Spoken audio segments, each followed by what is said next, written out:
नमस्कार विद्यार्थी मित्रांनो, माझं नाव सुहास भिसे. स्वागत आहे तुमचं सर्वांचं परत करंट अफेअर्स मराठी या आपल्या मायबोली भाषेतील एज्युकेशनल युट्यूब चॅनलमध्ये. विद्यार्थी मित्रांनो, सर्वप्रथम आपण जर नवीन असाल तर चॅनलला या ठिकाणी सबस्क्राइब करायला बिलकुल विसरू नका. आजचा जो काही आपण टॉपिक घेतलाय तो अत्यंत महत्त्वाचा टॉपिक आहे. त्या मुद्द्याचं नाव लगेच लिहून घ्या. सेन्सस 2011 म्हणजेच काय, जनगणना 2011. कुठल्याही एक्झामची तयारी करा, 1 ते 2 मार्काला प्रश्न विचारला जात आहे. टोटल या ठिकाणी 50 पेक्षा जास्त प्रश्नांचा आपण या ठिकाणी अभ्यास करणार आहोत. बिलकुल टाइमपास नका करू, वही पेन घेऊन लगेच बसा. प्रश्न क्रमांक पहिला काय म्हणतो, भारतामध्ये पहिली आर्थिक जनगणना कधी झाली होती? इकॉनॉमिक सेन्सस म्हणता येईल. प्रश्न क्रमांक पहिल्याचं योग्य उत्तर आहे पर्याय क्रमांक डी, 1977 म्हणजेच 1977 मध्ये भारतामध्ये पहिली आर्थिक जनगणना झाली होती.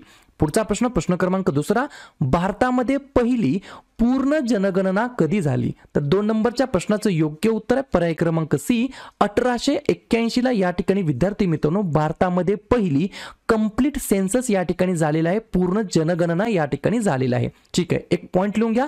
इंग्रजांच्या अंमलाखाली 17 फेब्रुवारी 1881 मध्ये ही पार पडलेली होती. पुढचा पॉइंट किंवा पुढचा प्रश्न, प्रश्न क्रमांक तिसरा, महत्त्वाचा प्रश्न आहे, स्टार मार्क करून ठेवा. भारताची 15वी जनगणना कधी झाली आहे? तर 3 नंबरच्या प्रश्नाचं योग्य उत्तर आहे पर्याय क्रमांक बी, 2011 ची जी काही जनगणना झाली होती ती 15व्या क्रमांकाची जनगणना आहे. एवढीच गोष्ट तुम्हाला लक्षात ठेवायची आहे. किंवा तुम्हाला फिरून प्रश्न विचारला जाऊ शकेल, शेवटची जनगणना कधी झाली होती? तर ती झाली होती 2011 ला आणि ती 15व्या क्रमांकाची जनगणना होती. पुढचा प्रश्न, प्रश्न क्रमांक चौथा, कोणत्या मंत्रालयाच्या अंतर्गत जनगणना घेण्यात येत असते? तर 4थ्या नंबरच्या प्रश्नाचं योग्य उत्तर आहे पर्याय क्रमांक ए, गृह मंत्रालयाच्या अंतर्गत या ठिकाणी जनगणना घेण्यात येत असते. गृह मंत्रालय, होम मिनिस्ट्री म्हणता येईल. लगेच कमेंट करून सांगा या ठिकाणी केंद्रीय गृह मंत्रालयाचे जे काही मंत्री आहेत ते कोण आहेत? मला याचं उत्तर कमेंट बॉक्समध्ये द्यायचं आहे. व्हिडिओमध्ये पुढे जाण्याच्या अगोदर जर तुम्ही UPSC या एक्झामची तयारी करत असाल, हे जे काही सिव्हिल सर्व्हिसेस एक्झामिनेशन असतात याची स्वप्न दरवर्षी लाखो करोडो मुलं बघत असतात. लाखो जण फॉर्म भरतात, परंतु या एक्झाम मध्ये या ठिकाणी जो काही सिलेक्शन रेट आहे तो खूप कमी आहे. हजारो मुलं या ठिकाणी सिलेक्ट होत असतात. विद्यार्थ्यांचं जे काही इकॉनॉमिकल कंडिशन असते ते वीक असतं. ऑनलाईन कोर्सेस अगदी 7,000 पासून 15,000 पर्यंत कोर्सेस अवेलेबल आहेत, परंतु हे लो क्वालिटी कोर्सेस असतात. लो सिलेक्शन रेट याच्यामध्ये तुम्हाला बघायला मिळतो. तर अकॅडमीने या ठिकाणी मंजिल 2024च्या अंतर्गत ऑन अकॅडमीचं एक प्लस सबस्क्रिप्शन लॉन्च केलेलं आहे, ज्याच्यामध्ये तुम्हाला फक्त 24,999 मध्ये या ठिकाणी 15 महिन्यांसाठी कोर्स असणार आहे. तुम्हाला कोर्स मिळणार आहे. 7 मे पर्यंत ही ऑफर असणार आहे, ज्याच्यामध्ये तुम्हाला दिग्गज शिक्षकांचं या ठिकाणी गायडन्स मिळणार आहे. मृणाल पटेल सर आहेत, सुदर्शन गुर्जर सर आहेत, सरमाद मेहराज सर आहेत, तसेच मधुकुर कोटावे सर आहेत. हा जो काही कोर्स आहे त्याची जी काही व्हॅलिडिटी आहे ती 7 मे पर्यंत असणार आहे. तुमचं जे काही IAS IPSचं जे काही ड्रीम आहे ते तुम्हाला कंप्लीट करण्यासाठी हा कोर्स तुम्हाला या ठिकाणी फायदेशीर ठरणार आहे. याची लिंक डिस्क्रिप्शन बॉक्समध्ये देऊन ठेवतो. ज्याची कुणाची इच्छा असेल त्याला या ठिकाणी लिंकमध्ये जाऊन क्लिक करून याला तुम्ही सबस्क्राइब सुद्धा करून घेऊ शकता. पुढचा प्रश्न, प्रश्न क्रमांक 5वा, जनगणना प्रत्येकी किती वर्षानंतर घेण्यात येत असते? 5व्या नंबरच्या प्रश्नाचं योग्य उत्तर आहे पर्याय क्रमांक डी, प्रत्येकी 10 वर्षानंतर या ठिकाणी विद्यार्थी मित्रांनो जनगणना घेण्यात येत असते.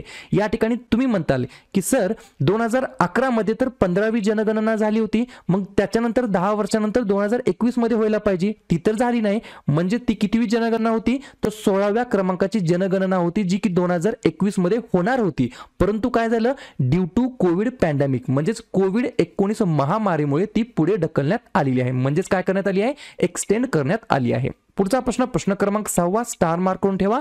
भारतीय प्रजासत्ताकाची पहिली जनगणना केव्हा झालेली आहे? म्हणजे आपला प्यारा भारत देश स्वातंत्र्य झाल्यानंतर पहिली जनगणना केव्हा झाली? तर 6व्या नंबरच्या प्रश्नाचं योग्य उत्तर आहे पर्याय क्रमांक सी, 1951 ला या ठिकाणी विद्यार्थी मित्रांनो पहिली जनगणना झाली after independence of our country. ठीक आहे, या ठिकाणी पहिली जनगणना झाली स्वातंत्र्यानंतर 1951 ला, दुसरी झाली 1961 ला, तिसरी झाली 1971 ला, चौथी झाली 1981 ला, 5वी झाली 1991 ला, 6वी झाली 2001 ला आणि 7वी झाली 2011 ला. याच्यामध्ये कन्फ्युजन होऊ द्यायचं नाही. पुढचा प्रश्न, प्रश्न क्रमांक 7वा, भारताची जनगणना खालीलपैकी कोणकोणत्या विषयावरती असते किंवा कोणत्या विषयावर कव्हर करते आपली भारताची जनगणना?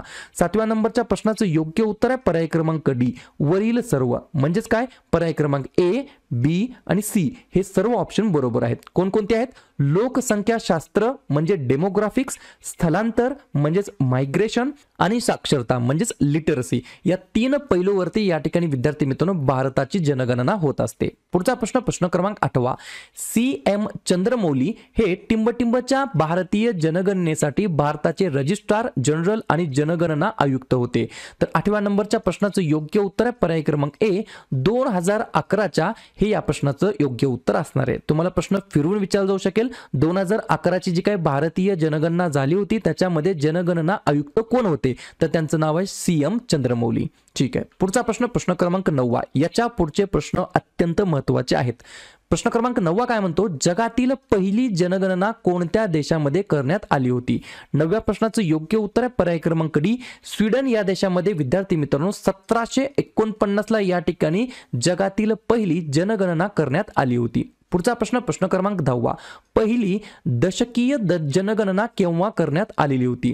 तर 10व्या नंबरच्या प्रश्नाचं योग्य उत्तर आहे पर्याय क्रमांक सी 1890 ला या ठिकाणी विद्यार्थी मित्रांनो पहिली दशकीय जनगणना USA United states of America या ठिकाणी करण्यात आलेली होती. पुढचा प्रश्न क्रमांक 11 जनगणना 2011 नुसार कोणत्या भारतीय राज्यामध्ये सर्वात कमी लिंग गुणोत्तर आहे. तर 11व्या नंबरच्या प्रश्नाचं योग्य उत्तर आहे पर्याय क्रमांक बी हरियाणा या राज्यामध्ये या ठिकाणी विद्यार्थी मित्रांनो जनगणना 2011 नुसार या राज्यामध्ये सर्वात कमी लिंग गुणोत्तर आहे. आणि जर तुम्हाला असं विचारलं सर्वात जास्त लिंग गुणोत्तर कोणत्या राज्यामध्ये आहे तर पर्याय क्रमांक ए केरळ हे या प्रश्नाचं योग्य उत्तर असणार आहे. ठीक आहे. पुढचा प्रश्न क्रमांक 13 जनगणना 2011 स्वतंत्र भारताची कितवी जनगणना होती. तर 13व्या नंबरच्या प्रश्नाचं योग्य उत्तर आहे आपण मगाच पाहिलं 7व्या क्रमांकाची जनगणना होती स्वतंत्र भारतानंतरची बरोबर. आणि जर तुम्हाला असं विचारलं 1872 पासून कितवी जनगणना आहे 2011ची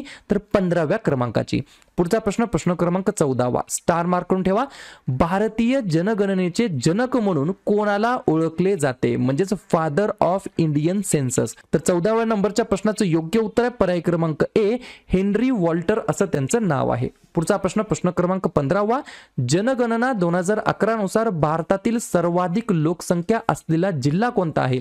तर 15व्या नंबरच्या प्रश्नाचं योग्य उत्तर आहे पर्याय क्रमांक डी ठाणे हा जिल्हा विद्यार्थी मित्रांनो सर्वाधिक लोकसंख्या असलेला जिल्हा आहे. पुढचा प्रश्न क्रमांक 16 2011च्या जनगणनेमध्ये काय वेगळे होते म्हणजे डिफरंट काय होतं बाकीच्या जनगणनेला जर तुलना केली तर.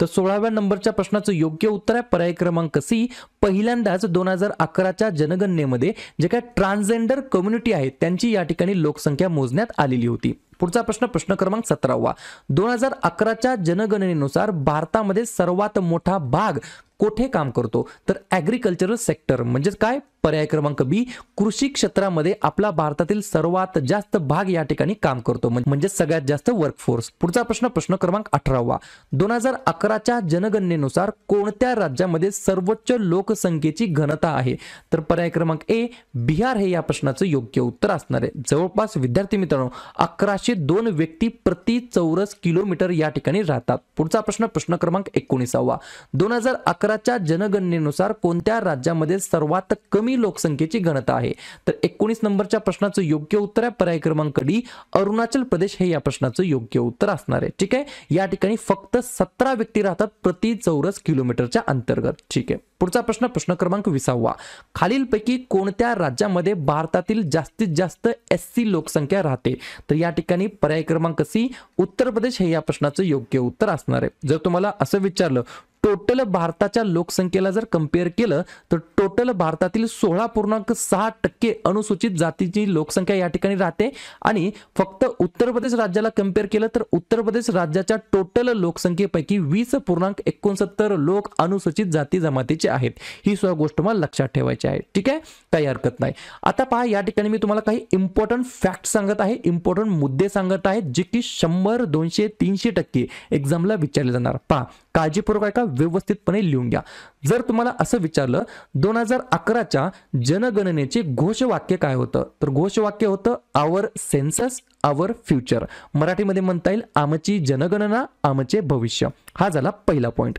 दुसरा पॉइंट लिहून घ्या 2011च्या भारतीय जनगणनेचा शुभंकर मॉस्कोट काय होता तर एक महिला प्रगणक हे या ठिकाणी मॉस्कोट होतं भारतीय जनगणनेच्या 2011च्या. ठीक आहे, पुढचा पॉइंट लिहून घ्या.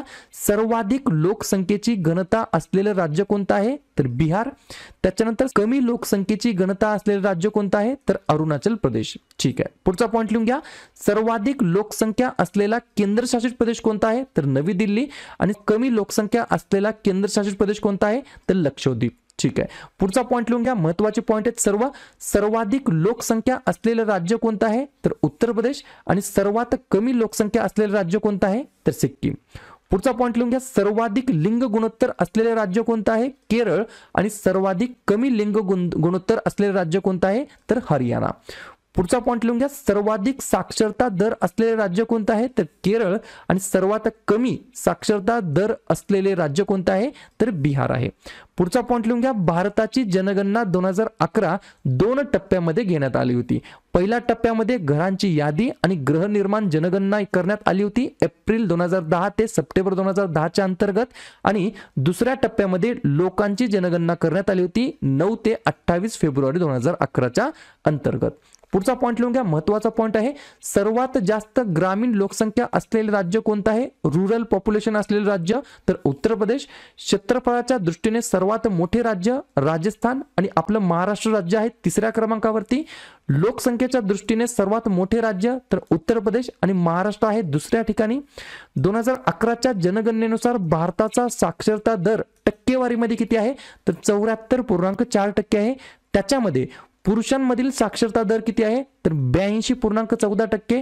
आणि महिलांमधील साक्षरता दर किती आहे? 65.46%. पुढचा पॉइंट. केरळने 93.91 साक्षरता दरासह अव्वल स्थान कायम या ठिकाणी राखलेला आहे.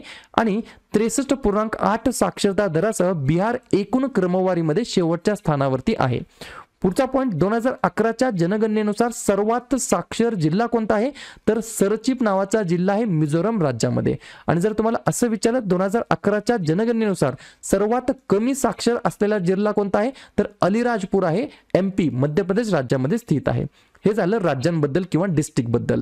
तुम्हाला जर असं विचारलं सर्वात साक्षर केंद्रशासित प्रदेश कोणता आहे? तर लक्षद्वीप आहे. साक्षरता दर आहे 92.28%. आणि सर्वात कमी साक्षरता असलेला केंद्रशासित प्रदेश कोणता आहे? दादरा आणि नगर हवेली 76.24% एवढा या ठिकाणी साक्षरता दर आहे.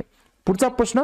2011 जनगणनेनुसार भारतातील सर्वात मोठा आदिवासी समूह कोणता आहे? तर भील कम्युनिटी. ठीक आहे. पुढचा पॉइंट. भारतामध्ये सर्वाधिक बोलली जाणारी पहिली भाषा कोणती आहे? तर हिंदी सर्वाधिक बोलली जाते. आणि भारतामध्ये सर्वाधिक बोलली जाणारी दुसरी भाषा कोणती आहे? तर बंगाली. पुढचा पॉइंट. भारताची लोकसंख्या जगाच्या लोकसंख्येच्या किती टक्के आहे? तर 17.5%. आणि पुढचा पॉइंट. भारताची लोकसंख्या 2001 ते 2011 या काळापर्यंत किती वाढली आहे? तर 18.18 कोटीने वाढलेली आहे. शेवटचे 3 पॉइंट.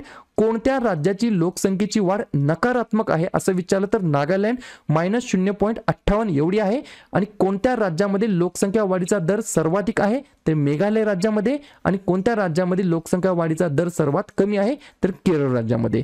शेवटी जाताना मी तुम्हाला परत एकदा सांगेल अनअकॅडमी मंजिल 2024च्या अंतर्गत तुमचं जे काही IAS IPSचं ड्रीम आहे ते तुम्ही कंप्लीट करू शकता. डिस्क्रिप्शन बॉक्समध्ये लिंक दिली आहे. तुमची इच्छा असेल तर तुम्ही ते घेऊ शकता. ऑफर व्हॅलिड आहे 7 मे पर्यंत. तुम्हाला जर पाहिजे असेल इच्छा असेल तर त्याला तुम्ही सबस्क्राईब सुद्धा करून घेऊ शकता. हे 50 पेक्षा जास्त प्रश्न आहेत. मी अशी आशा बाळगतो की तुम्ही हे प्रश्न व्यवस्थितपणे ऐकले असतील, लिहून घेतले असतील. याच्या बाहेर बिलकुल प्रश्न विचारला जाणार नाही. कुठलाही क्वेश्चन पेपर तुम्ही उघडून पहा. या ठिकाणी शेवटी जाताना एवढंच बोलेल. व्हिडिओ आवडला असेल तर नक्की व्हिडिओ लाईक करा. जवळच्या मित्रमैत्रिणींपर्यंत हा व्हिडिओ हे चॅनल जरूर शेअर करा. जे पण विद्यार्थी शहरांमध्ये येऊन राहू शकत नाहीत, मोठे मोठे पेड कोर्सेस घेऊ शकत नाहीत, त्यांच्यापर्यंत हे व्हिडिओ हे चॅनल YouTube टेलिग्रामच्या माध्यमातून व्हॉट्सअपच्या माध्यमातून जरूर शेअर करा. आणि उद्या संध्याकाळी 7:30 वाजता कोणत्या टॉपिकवरती व्हिडिओ बनवायचा हे जाताना नक्की कमेंट करा. शेवटी जाताना अजून एकदा बोलेल, नवीन असताल चॅनलला सबस्क्राईब नसेल केलं तर चॅनलला जरूर सबस्क्राईब सुद्धा करून घेऊ शकता. व्हिडिओ पाहिल्याबद्दल सर्वांचं अगदी मनापासून धन्यवाद.